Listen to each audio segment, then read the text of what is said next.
অচেনা রাস্তায় এগিয়ে যাচ্ছে একটা সাদা মারুতি। গাড়ির ভেতর বসে আছে দুজন ছেলে, দুটো মেয়ে।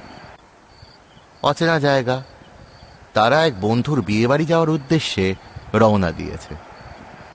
অচেনা জায়গা, তাই প্রশান্ত গুগল ম্যাপটা ফলো করছে, অজয় গাড়ি চালাচ্ছে। অনেকক্ষণ থেকেই তারা একটা রাস্তা দিয়ে গাড়ি চালিয়ে যাচ্ছে। চারিদিকে অন্ধকার আর ঘন গাছপালার সারি। বাবা রে, বিকাশের কত আজপাড়াগাই বাড়ি। সেই কখন থেকে গাড়ি চালাচ্ছি, অন্ধকার শুনশান রাস্তা। এই জন্যই মনে হয় বলেছিল গাড়ি না নিয়ে এসে নদীপথে আসতে, তাহলে হয়তো তাড়াতাড়ি চলে যেতাম। গাড়ি নিয়ে এই ঘুরতি পথে এসে বোকামি করেছি। সত্যি কতক্ষণ ধরে যাচ্ছি তো যাচ্ছি। এই শোন না, একটা কথা বলি, এই ফেরার সময় এক প্যাকেট করে খাবার আমরা এক্সট্রা নিয়ে নেব। বলবো বাড়ি যেতে যেতে খিদে পেয়ে যাবে, কি বলিস? একদম, তুই ঠিক বলেছিস। তবে আগে দাঁড়া, আগে তো পৌঁছাই। পৌঁছাতে পৌঁছাতেই না সব খাবার শেষ হয়ে যায়। পৌঁছে গেলে বাবারে বাবা শান্তি। চার বন্ধু মজা করতে করতে এগিয়ে যাচ্ছে। বিকাশের আজকে বিয়ে। বিকাশের বাড়ি ১৩ নম্বর জাতীয় সড়কের একদম শেষ প্রান্তে। ১৩ নম্বর জাতীয় সড়কটা বিশাল বড় এবং শুনশান এলাকা। কয়েকটা লরি ছাড়া রাতের দিকে কোনো গাড়িই তারা দেখতে পাচ্ছে না। তাদের আগে আগে একটা লরি যাচ্ছিল, কিন্তু হঠাৎ করে লরিটা থেমে যায়। গাড়ি থেকে নেমে একজন একটা অন্ধকার সুড়ঙ্গের ভেতরে প্রবেশ করে। কি রে, লরিটা থেমে গেল কেন? কি হলো বলতো ব্যাপারটা? কখন থেকে দাঁড়িয়ে আছে? ওই তো দেখ, লরিওয়ালাটা মনে হয় নেমে দাঁড়িয়েছে। চল তো আমরা গিয়ে দেখি তো ব্যাপারটা কি হলো। মনে তো হচ্ছে গাড়িটা খারাপ হয়েছে, সাহায্য লাগবে। চারজনে গাড়ি থেকে নেমে এগিয়ে গেল সেই দিকে। লরিওয়ালা তার কাছে গিয়ে দাঁড়ালো। সে ভয়ে ওই অন্ধকার সুড়ঙ্গের দিকে তাকিয়ে আছে। সামনে একটা বড় অন্ধকার সুড়ঙ্গ। এই সুড়ঙ্গ নাকি অনেক রহস্যে ঘেরা। সকলেই এই সুড়ঙ্গ দিয়ে রাত্রিবেলা যেতে ভয় পায়। কি হয়েছে ব্যাপারটা? এখানে হয়ে দাঁড়িয়ে আছেন কেন? আমার নাম রামু, আমি লরি চালাই। একটু আগে লরি থেকে আমার সহকর্মী ভাই নেমে ওই সুড়ঙ্গের ভেতরে গেছে। আসলে ওখানে একটা মেয়েকে দেখতে পেয়েছিল। মেয়েটা হাত নেড়ে আমাদের ডাকছিল। এত রাতের বেলা সুড়ঙ্গের ভেতরে একটা মেয়েকে দেখে আমরা অবাক হয়ে নেমে পড়ি। মেয়েটা আরো ভেতরের দিকে সুড়ঙ্গে প্রবেশ করে, তাই আমার ভাই সেখানে যায়, কিন্তু সে ফিরে আসছে না। তাই নেমে দাঁড়িয়ে আছি। আমি অনেকবার ওকে বারণ করেছিলাম ওই সুড়ঙ্গের ভেতরে না ঢুকতে, কিন্তু ও শুনলো না। জায়গাটা যে ভালো নয়। ভালো নয় মানেটা কি? ওই সুড়ঙ্গে একটা প্রেতাত্মা থাকে, যে মানুষকে ডেকে নিয়ে নরকে চলে যায়। কে বলেছে এসব কথা? রিমিকে থামিয়ে দিয়ে ঝিলিম বলে, না রে, এই সুড়ঙ্গটার নাম হচ্ছে অন্ধকার সুড়ঙ্গ। এই সুড়ঙ্গের নামে অনেক অনেক আর্টিকেল আছে, আমি ফোনে দেখেছিলাম। আমারও মনে হচ্ছে আমাদের ফিরে যাওয়া উচিত। এত রাতে এই সুড়ঙ্গের ভেতর দিয়ে না যাওয়াই ঠিক হবে। এমন সময় ওই সুড়ঙ্গের ভেতর থেকে একটা লোকের তীব্র আর্তনাদ ভেসে আসে। আমার ভাই, আমার ভাই, আমার ভাই মনে হয় বিপদে পড়েছে। আমাকে সাহায্য করো, আমাকে সাহায্য করো। চলো আমরা একসাথে সবাই মিলে ভিতরে যাই। রামু সহ অজয় আর প্রশান্ত তিনজনেই সেই সুড়ঙ্গের দিকে দৌড়ে যায়। বাইরে দাঁড়িয়ে থাকে ঝিলিম আর রিমি। অনেকক্ষণ হয়ে যায়, কিন্তু তারা কেউ ফিরে আসে না। কি হলো বলতো? এখন ওরা আসছে না কেন? আমারও ভয় লাগছে। আমাদের গাড়িতে গিয়ে বসা উচিত। দুজনে ভয়ে গাড়ির ভেতর গিয়ে বসে। অনেকক্ষণ বসে থাকার পর হঠাৎ তারা লক্ষ্য করে সুড়ঙ্গের ভেতর থেকে বেরিয়ে আসছে অজয়, রক্তাক্ত অবস্থায়। আমাকে সাহায্য কর, আমাকে সাহায্য কর। তাড়াতাড়ি তাড়াতাড়ি গাড়িতে ঢোকা, বাইরে বিপদ, তাড়াতাড়ি চল। অজয় গাড়িতে উঠে বসে। তাকে দেখে দুজনে ভয় পেয়ে যায়। ওখানে ওখানে ও আছে। ও ও সবাইকে শেষ করে দেবে, সবাইকে শেষ করে দেবে। মানে কে আছে? আর আমাদের বন্ধু প্রশান্ত আর ওই লরিয়ালা রামু, ওরা কোথায় গেল? আর তোর এই অবস্থা কে করলো? কিরে বল না, কিরে বল, কে করলো? প্রশান্তকে ওরা মেরে ফেলেছে। এমন সময় হঠাৎ করে সুড়ঙ্গের ভেতর থেকে অজয় আর প্রশান্তও বেরিয়ে আসে। গাড়ির হেডলাইটের আলোয় দেখতে পায় তাদের সাথে আছে ওই লরির ড্রাইভার রামু। এই দেখ রিমি, ওরা তিনজনই আসছে। ভয় ভয় ঝিলিম জিজ্ঞাসা করে, ওরা যদি এখানে, তাহলে গাড়ির ভেতরে কে?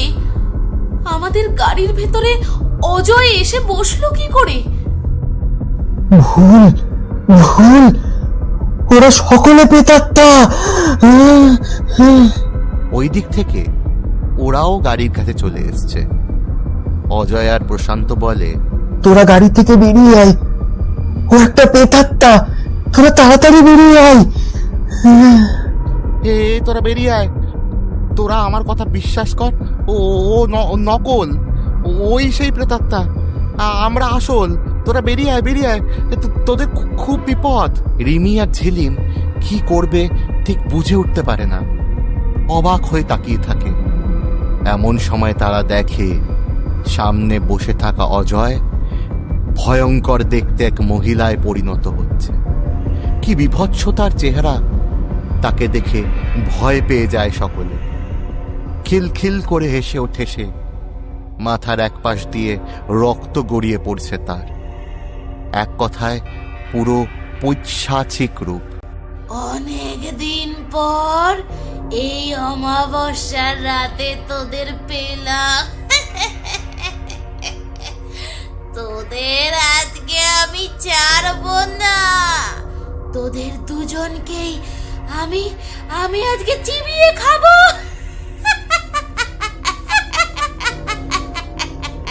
পালা রিমি, পালা পালা। গাড়ির দরজাটা খুলতে পারছি না, তোরা কেউ সাহায্য কর। প্রশান্ত, অজয়, সাহায্য কর। গাড়ির দরজা লক হয়ে যায়। কিছুতেই তারা গাড়ির দরজা খুলতে পারে না। এইদিকে সেই মহিলা তার বড় বড় নখ দিয়ে আক্রমণ করে বসে রিমি আর ঝিলিমের শরীরে। দুজনের শরীর থেকে রক্ত গড়িয়ে পড়ছে। যন্ত্রণায় তারা চিৎকার করে ওঠে।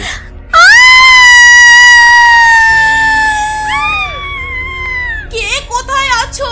আমাদের বাঁচাও, সাহায্য করো। বাইরে থেকে রামু, প্রশান্ত আর অজয় দরজা খোলার চেষ্টা করে, কিন্তু কিছুতেই তারা দরজা খুলতে পারে না। এমন সময় একটা বড় পাথরের টুকরো নিয়ে গাড়ির কাছে আঘাত করে আর সেই গাড়ির কাঁচ ভেঙে পড়ে। পাথরটা গিয়ে লাগে সে মহিলার গায়ে। সঙ্গে সঙ্গে গাড়ির গেট খুলে যায় আর গাড়ির ভেতর থেকে বেরিয়ে আসে ঝিলিম আর রিমি রক্তাক্ত অবস্থায়। এবার কি করি বলতো? আমাদের তো সাহায্যের দরকার, গাড়িটার অবস্থাও তো খারাপ। আমাদের পালাতে হবে, আমাদের পালাতে হবে। ঝিলিম ভয়ে সুড়ঙ্গের দিকে দৌড়াতে শুরু করে। ওইদিকে যাবে না, ওইদিকে বেশি বিপদ। ওইদিকে যেও না, ওইদিকে ফিরে এসো, ওইদিকে যেও না। ঝিলিম দৌড়াতে দৌড়াতে চলে আসে অন্ধকার সুড়ঙ্গের মধ্যে। চারিদিকে ঘুটঘুটে অন্ধকার। এমন সময় কিছুতে হোঁচট খেয়ে সে নিচে পড়ে যায়। নিচে পড়ে যেতেই সে লক্ষ্য করে একটা রক্তাক্ত ছিন্ন ভিন্ন দেহ পড়ে আছে সেখানে। সে ভয়ে চিৎকার করে ওঠে আর সামনে দেখতে পায় দাঁড়িয়ে আছে সেই মহিলা।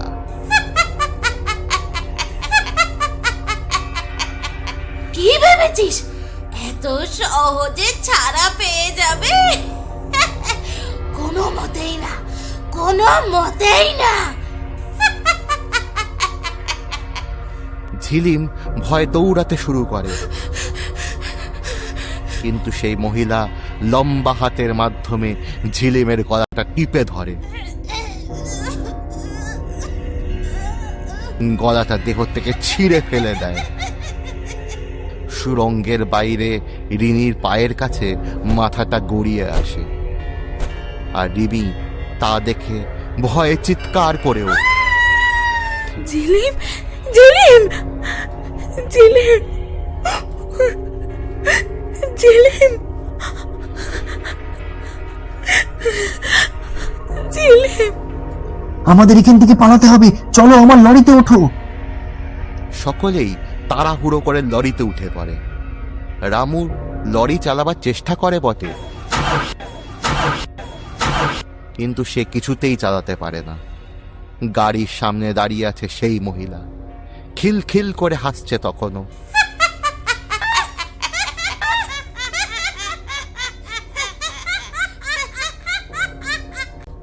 এবার কি হবে? শোনা যায় অনেক বছর আগে এখানে একটা মেয়ের শরীর ছিন্ন ভিন্ন অবস্থায় পাওয়া যায়। কে কিভাবে কি করেছে কিছুই জানা যায় না, তবে থেকে সেই মেয়েটার প্রেতাত্মা এই জায়গায় ঘুরে বেড়াচ্ছে। তাড়াতাড়ি গাড়ি চালাও, ওর ওপর দিয়ে নিয়ে চলো রামুদা। রামু অনেকক্ষণ থেকে গাড়ি স্টার্ট দেওয়ার চেষ্টা করে, কিন্তু কিছুতেই সে গাড়ি স্টার্ট নেয় না। মনে হয় ইঞ্জিনে প্রবলেম হয়েছে। তাহলে কি হবে? গাড়ির মধ্যেই বসে থাকা ভালো, যতক্ষণ না দিন হয়। হঠাৎ গাড়ির উপরে লাফিয়ে উঠে পড়ে সেই প্রেতাত্মা।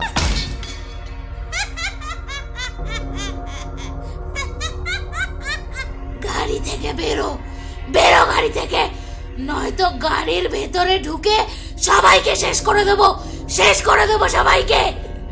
না না না, এই গাড়ি থেকে বেরোনো যাবে না। যতক্ষণ আমরা গাড়ির ভেতরে আছি ততক্ষণই আমরা নিরাপদে আছি। হঠাৎ করে সে নিজের হাত দিয়ে কাঁচে আঘাত করে, কাঁচ ভেঙে টুকরো টুকরো হয়ে যায়। লম্বা হাত দিয়ে টেনে বার করে আনে অজয়।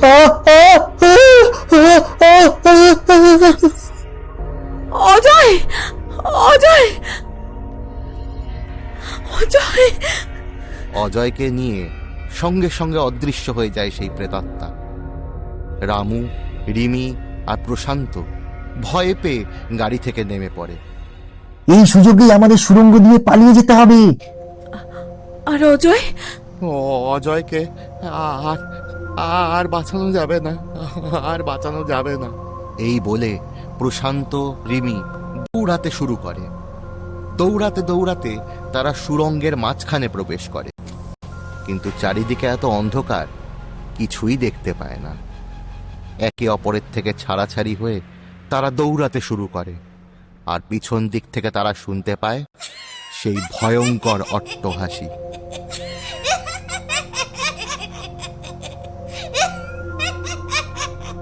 এভাবে ছাড়া পাবি না তোরা, কখনোই পাবি না।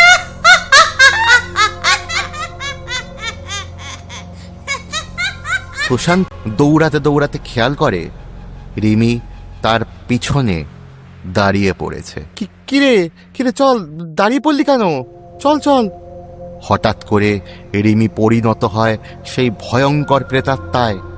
প্রশান্ত তাকে দেখে ভয় পেয়ে ওঠে, কিন্তু সে প্রশান্তকে ধরে তার ধারালো নখ দিয়ে আঘাত করতে থাকে। প্রশান্তর চিৎকার সুড়ঙ্গের এক পাশ থেকে অন্য পাশে প্রতিধ্বনিত হতে থাকে।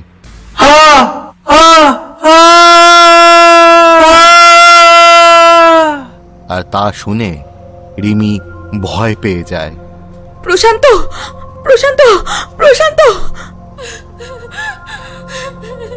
এমন সময় সেখানে রামু দৌড়ে আসে। তাড়াতাড়ি চলো, দাঁড়িয়ে না। রামুর সাথে রিমি ভয়ে দৌড়াতে শুরু করে। দৌড়াতে দৌড়াতে হঠাৎই সুড়ঙ্গের বাইরে প্রবেশ করে, কিন্তু এ কি? তারা তো চড়ে আসে সেই লরির কাছে।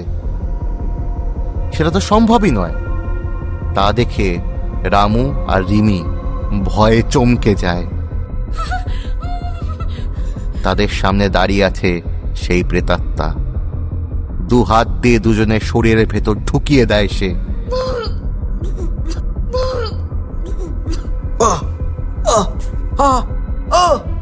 আর তাদের চিৎকার বাতাসে মিলিয়ে যায়।